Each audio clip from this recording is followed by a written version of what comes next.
Here is the clock, the Trumpton clock, telling the time steadily, sensibly, never too quickly, never too slowly, telling the time for Trumpton.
Cobbit is in her usual place with her basket of flowers.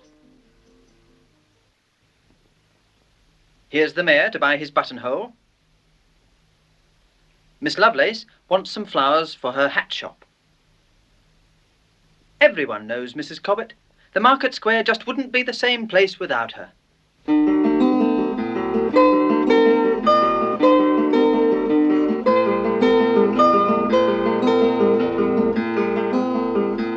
Roses, roses, buy my red roses, scented so sweetly and fresh as the dew.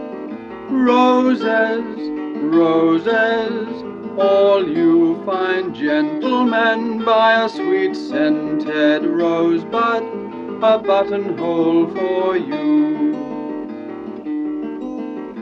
Violets, violets, sweet-smelling violets, purple and tiny and fresh as the dew. Violets, violets, all you fine ladies, a bunch of sweet violets, a nosegay for you.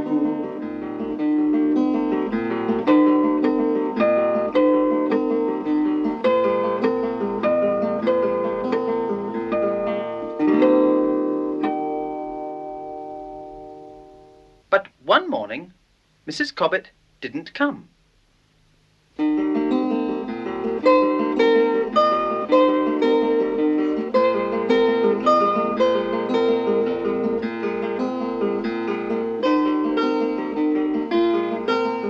There was no buttonhole for the mayor.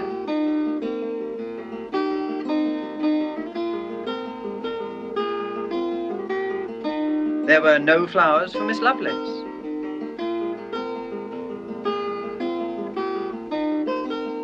Hello, says Chippy Minton. Where's Mrs. Cobbit, then? Nobody knew. Morning, Chippy, says Mr. Munnings. Come to mend my broken chair? That's right, says Chippy. If Mr. Munnings wouldn't mind waiting for his chair, I could pop along and see what's happened to Mrs. Cobbit. She lives next door to me. Mr. Munnings doesn't mind at all, and the mayor thinks it's a splendid idea. So off go Chippy and Nibs in the little van.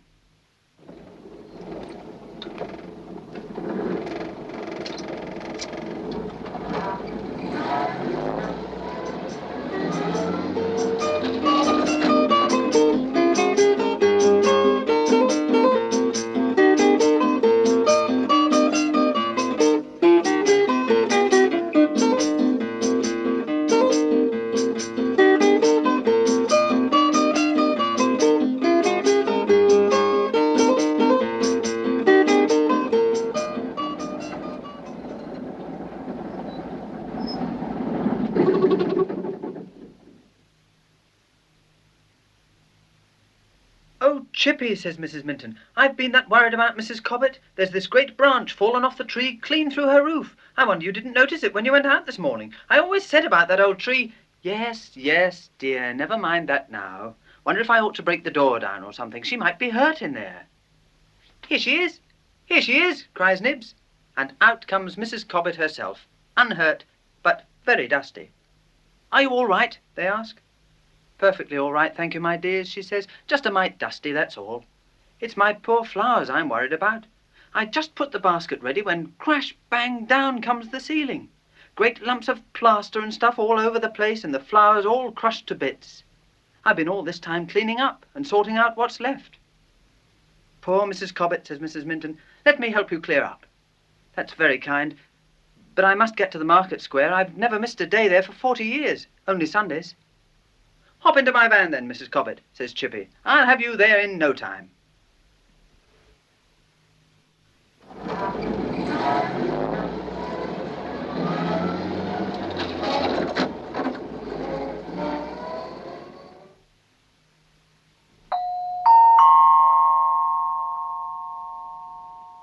But what's this?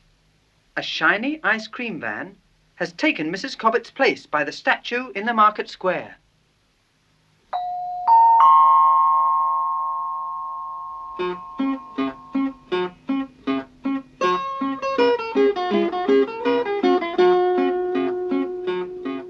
Ting-a-ling-a-ling-a-ling, here's the ice cream van. If you want to buy a lolly, come as quickly as you can. If you'd rather have an ice, you will find they're very nice. Just hurry up and buy one from the ice cream man. Would you rather have a chalk ice or a cornet or a brick? Or if you buy a lolly, please don't throw away the stick. Find the nearest litter bin, put the stick and paper in, and buy another lolly from the ice cream man.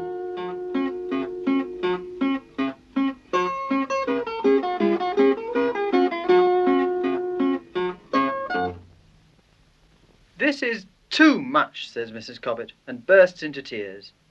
There, there, says Chippy, don't take on so. But Mrs. Cobbit is taking on. Everyone comes out to see what's the matter. Even the mayor comes out, although he is thinking mostly of his buttonhole. Ah, Mrs. Cobbit, there you are, he says. I'll have a red carnation, please. I haven't got a red carnation, sobs Mrs. Cobbit, and I haven't got a place to sell what few flowers I have got. Chippy Minton explains to the mayor about Mrs. Cobbit and the damaged flowers, but nobody can explain about the ice cream van. I'm terribly sorry, says the ice cream man. It just looked like a good spot to sell ice cream. Tell you what, Mrs. Cobbit, he says, if you will step into my van and sell my ice creams for me this morning, I will go and plaster your ceiling for you. Now, how's that? That's ever so kind, says Mrs. Cobbit. And I'll mend the rafters, offers Chippy Minton, if Mr. Munnings will wait a bit longer for his chair. By all means, says Mr. Munnings, but I thought you said there was a branch sticking through the roof. Won't it have to be moved before you can do the ceiling? Nobody had thought of that. Leave it to me, says the mayor. I shall summon the fire brigade. Mr. Troop, kindly go and ring up Captain Flack. Ask him to remove the obstacle at once. Yes, your worship, says Mr. Troop. And now, Mrs. Cobbit, I see you have 1 or 2 roses left in your basket. A red rose will do nicely instead of a carnation. Thank you. Now I can open the sale of work.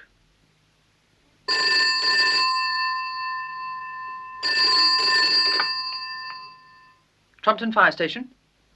What? Mrs. Cobbit's cottage? Branch through roof? Yes, yes, by all means. We'll come right away, right away.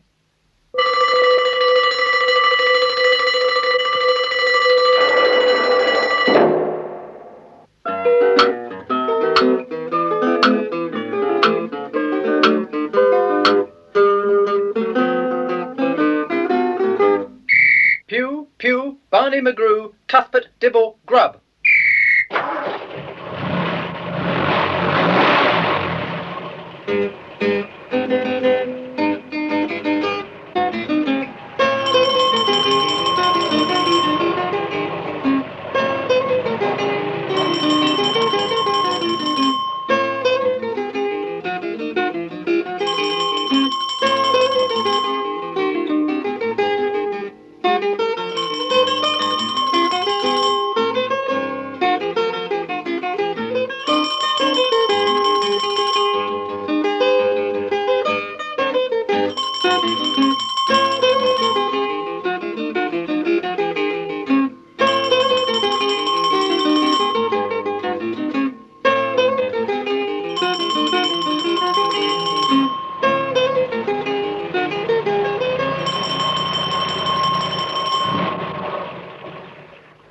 Right, men.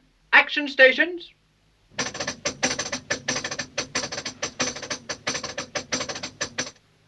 No, no, no, not the hose. We don't want to wash the branch off the roof. Cuthbert, to the box. Drive to the cottage.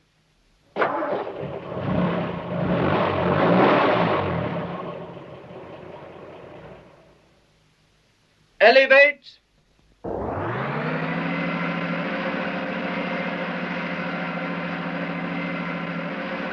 Make fast.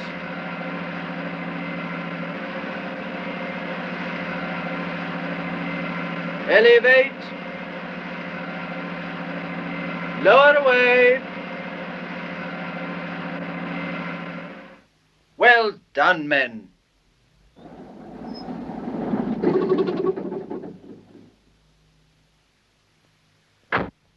Done it already, says Chippy.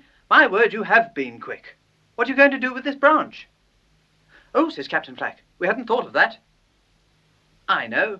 Drop it in at the park. They're bound to know how to deal with big branches, says the ice cream man. Excellent, says Captain Flack. That's just what we'll do. Come along, men.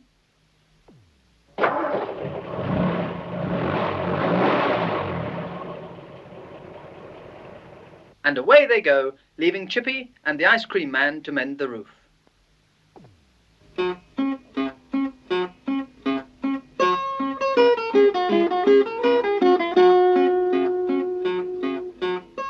Back in the market square, Mrs. Cobbit has been so good at selling ice cream that it is nearly all gone.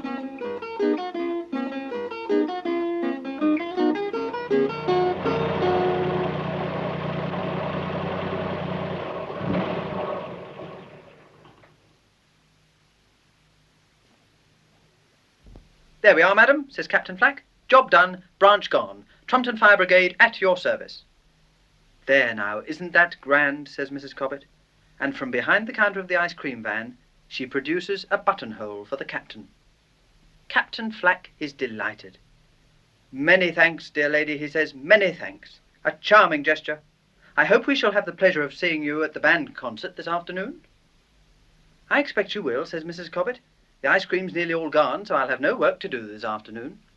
Splendid, splendid, says Captain Flack. Goodbye, dear lady.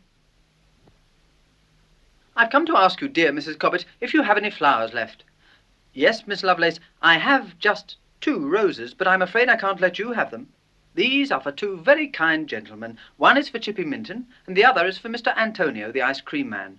They're mending my roof for me, you see. And even Miss Lovelace had to agree that it was a very nice idea.